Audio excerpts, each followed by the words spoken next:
Hello, everybody. My name is Jessica Gonzalez, and I am a religious education instructor in the Diocese of San Bernardino. Thank you so much for spending some of your precious time to watch our iGod broadcast. I am both happy and I am so honored to be with you today to talk about something that I truly love. Today is September the 9th, and it is the feast day of St. Peter Claver. Now, in my parish in San Bernardino, there are members of the Knights of Peter Claver, and I feel honored to be able to share his story with you today. Now, Peter Claver was born to a devoted Catholic family in Spain in 1580. As a Jesuit student studying for the priesthood, he traveled to Cartagena, Granada in 1610 and spent his first 6 years there studying the theology before he was ordained. Now, for those of you who don't know, Cartagena was a port city where slave ships stopped on their way to America. Every year, there was approximately 10,000 slaves that poured into the port after crossing the Atlantic from West Africa.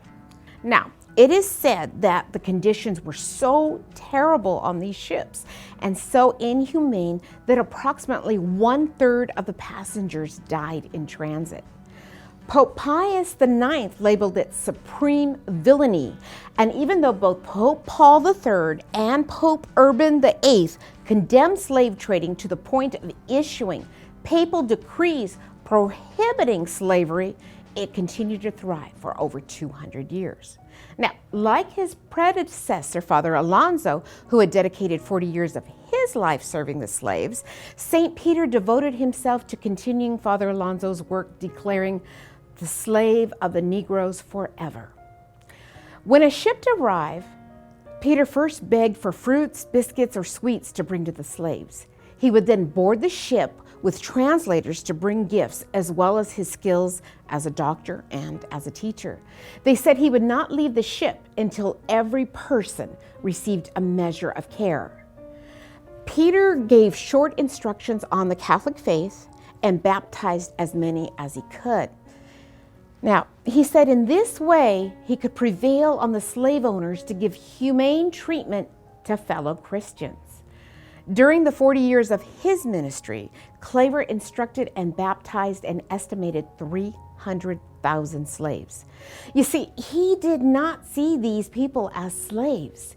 He saw them as fellow Christians and encouraged all those around him to do that as well.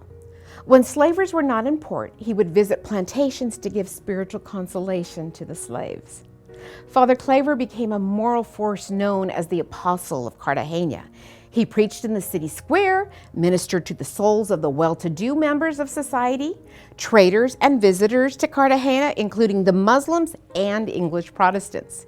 He was a regular visitor at the city's hospital, and he avoided, when possible, the hospitality of planters and owners and lodged instead in the slave quarters. Sadly, being taken ill by the plague, he was confined to bed for 4 years, mainly forgotten and neglected, physically abused and starved by his caregiver. He never complained, but simply accepted it as a just punishment for his sins and died on September 8th, 1654. He is the saint of African Americans, African missions, Colombia, comedians, communication workers, and interracial justice. Upon reflecting on St. Peter Claver's life, I think of those wise words: not all of us can do great things, but we can do small things with great love. We may not be a force like St. Peter Claver, but we can treat all as fellow Christians.